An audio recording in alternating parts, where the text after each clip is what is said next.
aujourd'hui existe celui des Mureaux et celui de Mantes. Voilà. Donc nous avons créé ces deux collectifs de façon à relayer la campagne électorale et la campagne sur les législatives qui va se dérouler l'année prochaine.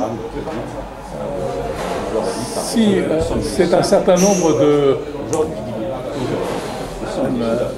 c'est le rassemblement d'amis, de copains qui se connaissaient depuis quand même quelques années et qui, sur la base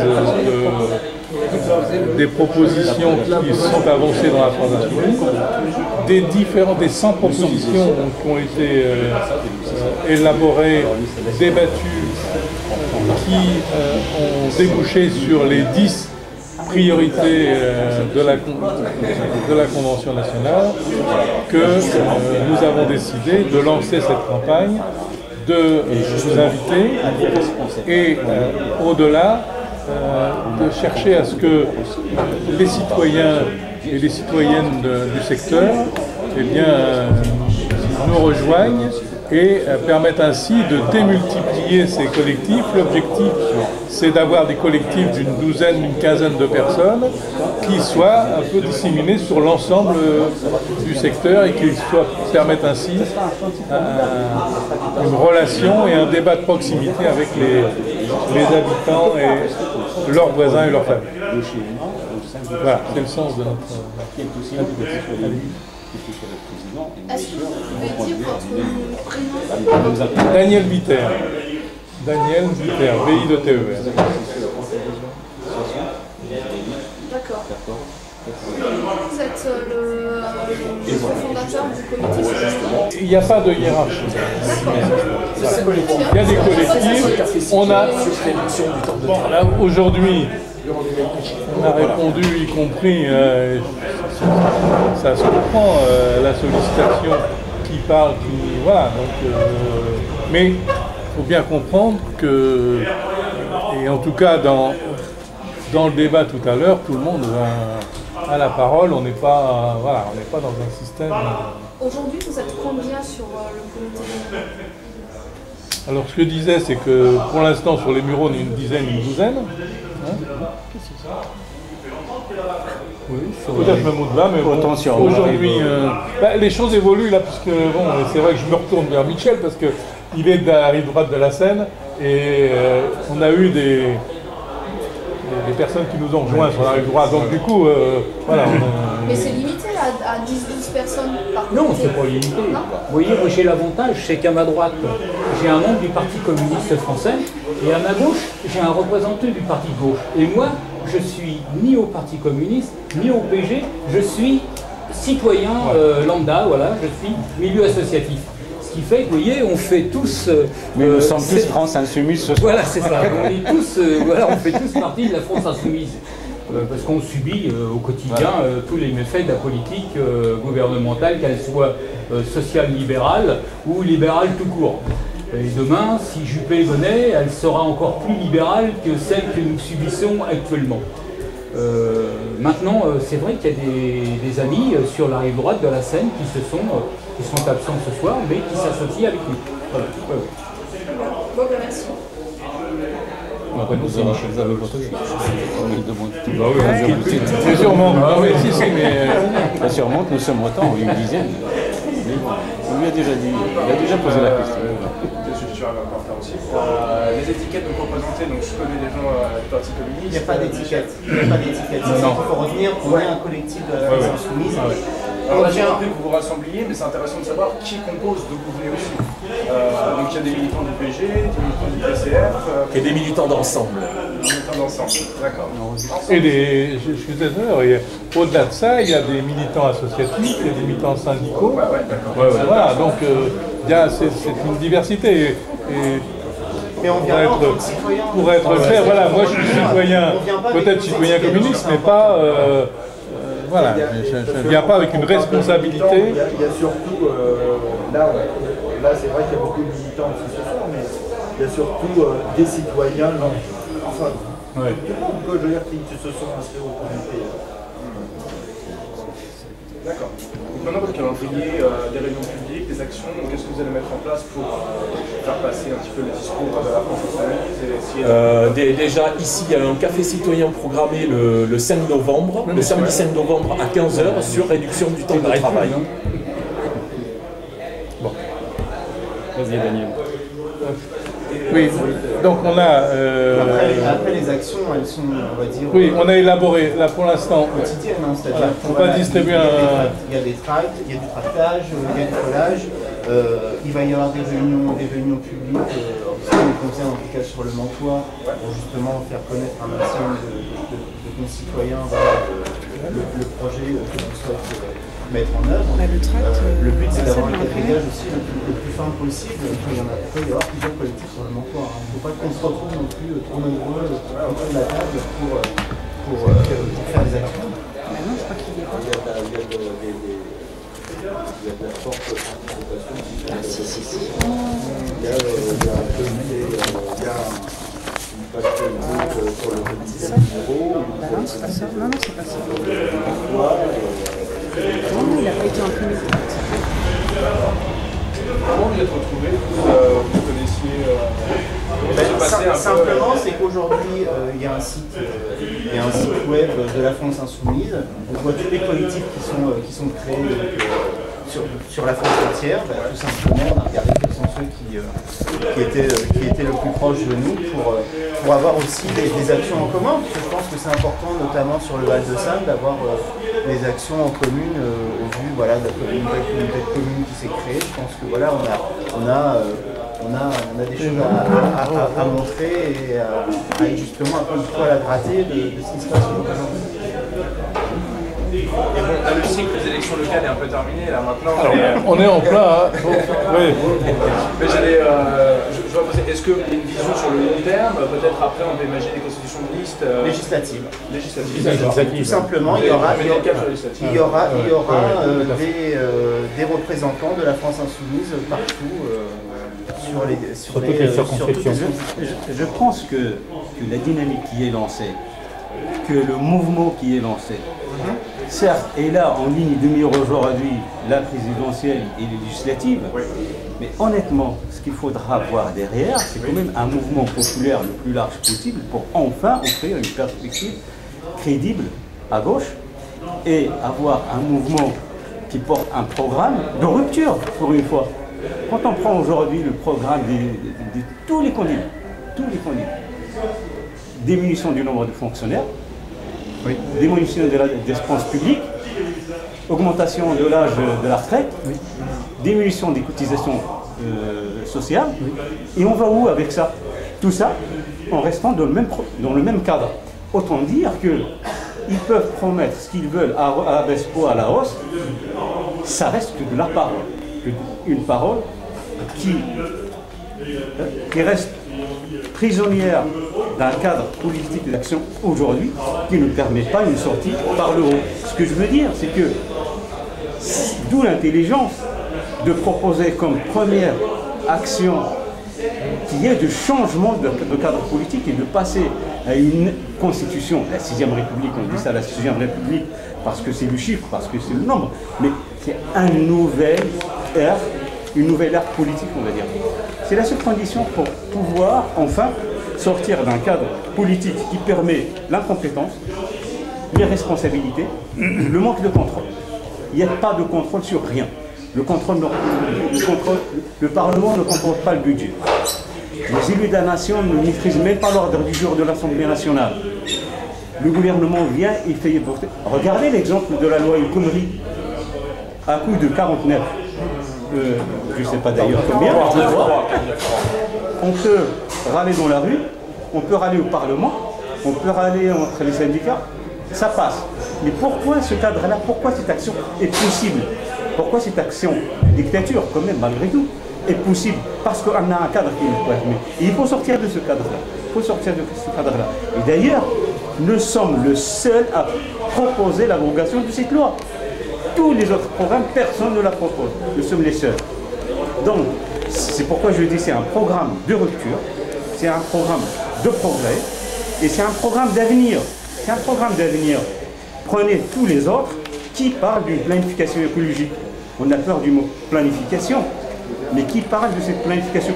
Pourtant, il est nécessaire, il est obligatoire, il est vital. Et il faut passer par là. Voilà. Donc, non, mais moi je la reprends sans problème, sans état d'âme. Tout le monde planifie, y compris les multinationales qui planifient comment déplacer, ainsi de suite. Mais moi je reprends ça. Tout le monde planifie. Donc, et tout ça pour dire que, en fait, c'est pour ça, pour moi c'est une lame de fond, j'espère, qui se développe et qui va aller bien au-delà des législatives et de la présidentielle. C'est une refondation de la vie politique. Vous voyez, nous sommes ambitieux, nous ne sommes pas... voilà, ils ne sont pas... On n'est pas des utopistes, hein. C'est ça que je veux aussi dire, c'est que c'est aussi un programme réaliste. Hein. Aujourd'hui, les 10 mesures emblématiques que la France Insoumise souhaite mettre en place, c'est chiffré, on sait très bien comment on veut les mettre en place. C'est pas farfelu, voilà. Vous avez mis le doigt sur un point important, c'est que soit on arrive à réaliser notre ambition, y compris sur le fait que les collectifs fonctionnent bien et se démultiplient au niveau local.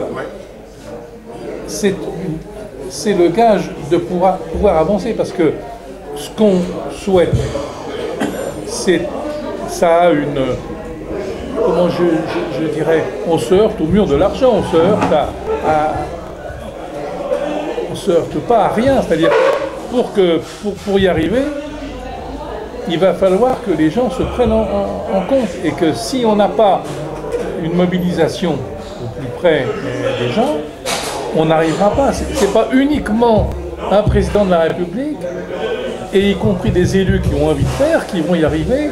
Tout ça, il faut qu'il y ait le soutien populaire pour faire avancer ces éléments. Justement là-dessus, la France Insoumise prétend faire de la politique autrement, c'est ça? On parle de 6ème République. J'aime pas le dire voilà, c'est autrement, mais bon, allons-y. Bon, on a accordé, on va se rejoindre là-dessus. Comment vous allez faire de la politique autrement là, maintenant? Parce que en quoi votre différence elle va se manifester là d'ici aux prochaines élections, de votre manière de, je sais pas, d'aller à la rencontre de la population, de les solliciter de par les collectifs, tout simplement. Les collectifs, est-ce que c'est aujourd'hui, oui, c'est nouveau, parce qu'aujourd'hui les collectifs, entre guillemets, il n'y a pas de carte. Voilà, on n'est pas obligé d'adhérer à un parti politique classique. Le but, c'est que celui qui a envie de faire changer les choses, qui a envie d'adhérer, qui a envie entre guillemets, de prêcher la bonne parole sur certains sujets qui paraissent importants, n'importe quel citoyen peut y participer, y contribuer, parce qu'aujourd'hui, certes, le programme dans son ensemble est statué, mais on peut encore au jour d'aujourd'hui ajouter des perspectives supplémentaires. C'est important. C'est pas. Je vais vous faire hurler, mais c'est ce que fait le mouvement En Marche, par exemple, en ce moment-là. Il crée des collectifs. Oui. Ça, c'est exprès, c'est pour vous stimuler un petit peu. Je vois même pas de quoi vous parlez. Non, mais voilà, ça dépend en quoi on marche. On marche avant ou on marche arrière? On marche. Mais alors, on marche au niveau, il n'y a pas de carte, c'est les collectifs qui se montent. Oui, sauf qu'aujourd'hui, c'est un collectif très parisianiste. Non, je vais vous répondre là-dessus très clairement. Aujourd'hui, c'est un collectif très parisianiste, quand même, En Marche. Aujourd'hui, il y a 1200 collectifs partout en France. Dans les dom-toms, n'importe où, en métropole, aussi en Outre-mer, etc. C'est pas un microcosme parisien financier, oligarchique qui décide. Voilà. Vous êtes plus nombreux, mais sur la méthode. Ah ben sur la méthode, écoutez, très clairement, ce programme, il n'a pas été institué par 2-3 personnes inéluctables. D'accord. C'est des remontées. Non, mais je vous vois sourire, mais c'est vrai. Il y a eu des milliers de contributions de citoyens au programme, des milliers. Des gens qui ont et la synthèse, élaboré des textes. Et la synthèse s'est faite il y a 10 jours, près de Lille, justement, pour entériner l'ensemble des actions. C'est si vrai. Pardon. Vous me dites comment vous y prendre sur le terrain. Il n'y a pas de miracle. Certes, on a adopté une méthode novatrice pour constituer et élaborer le programme, et c'était une participation la plus large possible en utilisant les moyens, les réseaux sociaux et ainsi de suite. Mais la traduction, la déclinaison au niveau local, mais on peut prolonger cette démarche, mais plus concrètement. on va vers les citoyens. On va vers les citoyens, des réunions publiques. On ne compte pas s'arrêter là, hein. Ça c'est juste une dynamique. Et vous allez nous revoir sur le terrain et on compte sur vous aussi pour nous aider à diffuser l'information. Plus concrètement, c'est qu'il va y avoir des réunions publiques. Notre programme, nous y croyons. Et on va le décliner chapitre par chapitre, module par module, au travers des réunions publiques, au travers d'affichages, au travers de campagnes, au travers d'émissions de radio quand on peut, au travers de communiqués de presse. Et on va vers les citoyens. Après, les citoyens prennent ou ne prennent pas. Hein. C'est la règle du jeu démocratique. Et nous, on agit dans ce cadre-là de la révolution citoyenne, hein, pacifique et politique. Il y a quelque chose, je voulais dire, il y a quelque chose qui différencie de 2012. Ouais. C'est qu'en 2012, il s'était créé la dynamique du front de gauche. Ouais. Le front de gauche, pour moi, il est mort. Voilà, il est mort, voilà. Depuis un certain nombre de temps. Mais la différence qu'il y a entre 2012 et 2016, parce qu'on démarre en 2016, c'est que aujourd'hui, ce n'est pas les politiques qui se s'emparent du problème des présidentielles et des législatives, c'est que c'est le citoyen. Et on en a pour preuve, c'est qu'en 2012, Mélenchon, lorsqu'il a été présenté comme candidat du Front de gauche, il est parti avec 4, je ne sais plus combien de pourcentage, mais il est parti assez bas. Et aujourd'hui, je sors de ma voiture, aujourd'hui, il est crédité de 15%. J'ose espérer, on commence à partir, j'ose espérer, nous aurons espéré qu'on va aller bien au-delà de ça. Parce qu'il y a des partis politiques qui veulent faire des primaires. Il y en a qui jouent gagnant-perdant, et il y en a qui jouent perdant pour gagner. Je parle d'Europe Écologie, par exemple. Parce que souvent, c'est ceux qui gagnent et puis qui perdent après. Moi, je ne fais pas partie de cette formation. Je n'ai pas besoin d'être Europe Écologie, même si j'étais candidat au départemental avec le soutien d'Europe Écologie. Voilà, c'est ça. J'ai pas besoin d'avoir l'étiquette Europe Écologiste pour défendre le territoire, que ça soit l'eau, que ça soit la qualité de l'air, que ça soit la qualité de l'environnement, que ça soit... Voilà, c'est ça. On peut pas, on n'a pas besoin d'être... non, je ne veux pas attaquer sur les Europe Écologie, parce que ce sont mes amis aussi. Hein. Faut pas jeter le bébé. Mais c'est pour vous dire, voilà, c'est ça. La France insoumise, voilà, c'est la France tranquille, voilà, qui marche tranquillement. Ah, et ce que vous dites, non mais, ce que vous dites, ça me rappelle la France qui marche. Ça illustre bien ce qui nous différencie sur le fond. C'est-à-dire que nous, on est au quotidien et on va être avec les gens. La France qui marche, il utilise... comment je dirais, une envie, un désir où effectivement aujourd'hui les gens veulent que ce soit au plus près, que ce ne soit pas les partis politiques, que ce ne soit pas les organismes politiques qui mènent, mais qu'ils aient leur mot à dire. Et donc ils utilisent ça, mais comme le savent bien faire les gens de l'ENA et tous les autres technocrates, c'est de le renverser, c'est-à-dire qu'on donne un mot, la loi travail, où on sait que là, c'est pour faire suer et ça va se traduire par du chômage. Hein, vous voyez, c'est comment on pervertit les mots pour essayer d'aguicher, entre guillemets, l'électeur. Mais aujourd'hui, quand je dis on a la marche tranquille, j'ai l'impression que les gens,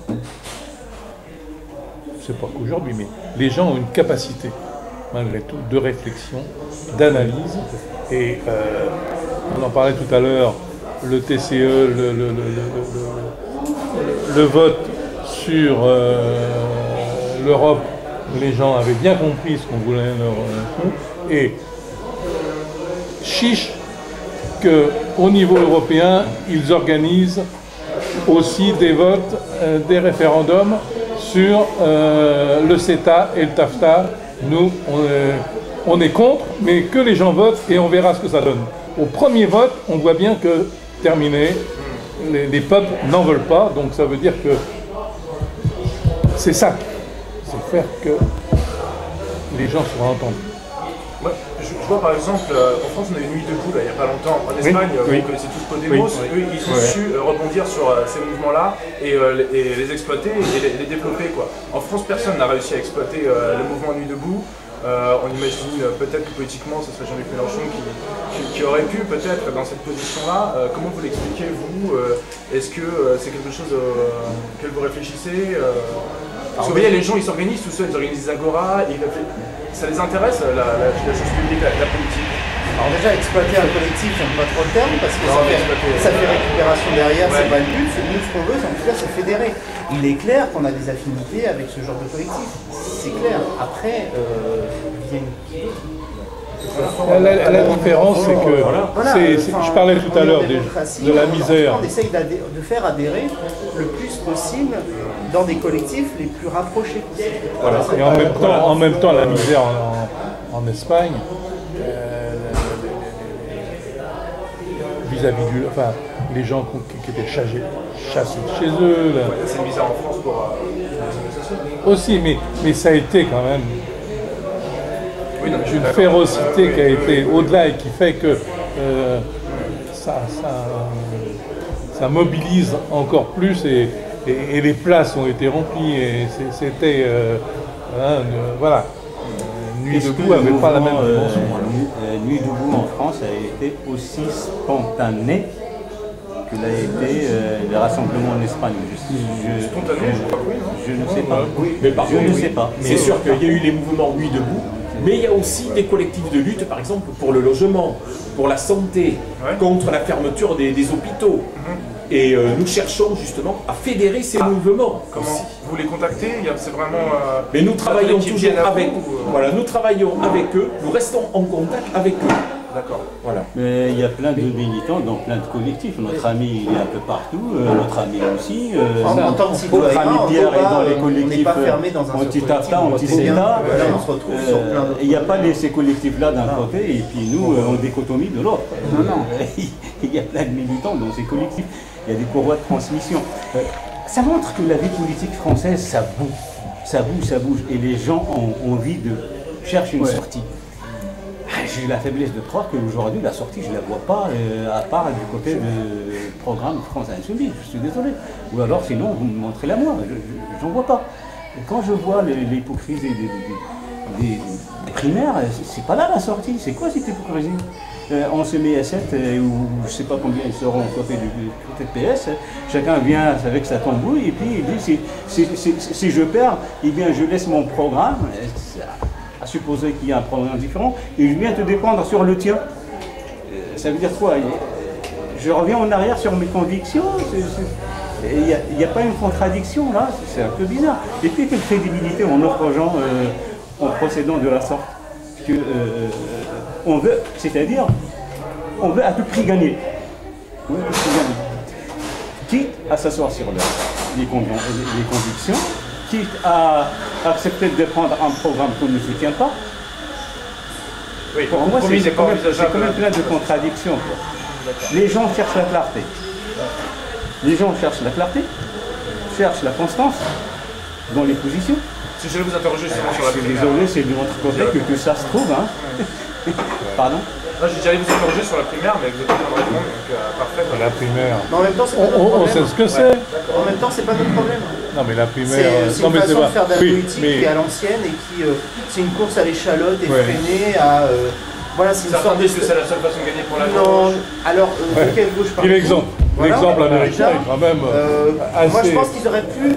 l'exemple de ce qui se passe en Amérique est quand même assez... La primaire assez savoureux quand même, hein, je veux dire... Pardon? Ce qui se passe en Amérique, du point de vue des primaires, ça montre bien quand même qu'on est sur un mode de faire de la politique qui n'est pas celui qu'on partage, en tout cas... On commence à se calmer dessus, petit à petit. Et je pense que, encore une fois, les gens ne vont pas se sentir... il va pas y avoir une fédération des citoyens vers ces primaires. Je crois C'est-à-dire sociologiquement, on sait qu'ils votent aux primaires. C'est-à-dire qu'on ne veut pas justement, on ne veut pas rester dans un carcan bipartiste, d'accord? Justement, on veut une bipartiste entre, d'un côté, la droite libérale et d'un autre côté, le social-libéralisme. À gauche, nous proposons autre chose. Et c'est ce que propose Podemos en Espagne. Et justement, en Espagne, Podemos a été en capacité de proposer autre chose que le PSOE et le PP.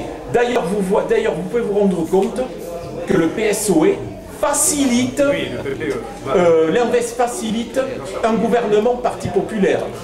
Et il faut savoir justement, et ça c'est un signe, il faut savoir qu'au Parlement européen, justement, les sociolibéraux et la droite dite libérale votent les mêmes directives. Et l'extrême droite aussi vote les mêmes directives que les sociolibéraux et la droite libérale. C'est pire que ça, c'est qu'ils gouvernent ensemble, ils sont dans des grandes coalitions. Voilà. C'est encore pire. Et c'est ce qui va se passer en Espagne. Et en Espagne, le PSOE va voter des lois proposées par le Parti populaire. Ouais. Voilà. C'est la grande coalition. Une question par rapport à notre organisation des collectifs. Multiplier le nombre de collectifs, enfin vous souhaitez la multiplication du nombre de collectifs, toi, les bureaux, d'autres pour être plus proches, mais comment vous pensez pouvoir organiser ces collectifs? Parce qu'il faudra bien à un moment donné que vous puissiez vous gérer tous ensemble pour organiser des choses. Oui, moi, tout à l'heure, j'y pense. Dans les questions, je voulais en parler. C'est que, y compris pour toucher au plus près, aujourd'hui, il y a les réseaux sociaux qui sont un outil que j'ai découvert, sur lequel moi... C'est le plus ancien qui parle le plus des réseaux sociaux. Je sais pas, mais en tout cas, moi je vois... découvrir, alors il te provoque, il l'a formé. Mais c'est un outil qui est quand même tout à fait performant. Moi, j'utilise un peu, mais là, je trouve que il y a un certain nombre d'expressions, d'échanges qui ont lieu. D'ailleurs, là, qui ont eu lieu autour de la Convention, autour du programme qui était intéressant. Et y compris aujourd'hui la chaîne de Jean-Luc Mélenchon avec les interviews, ça donne une...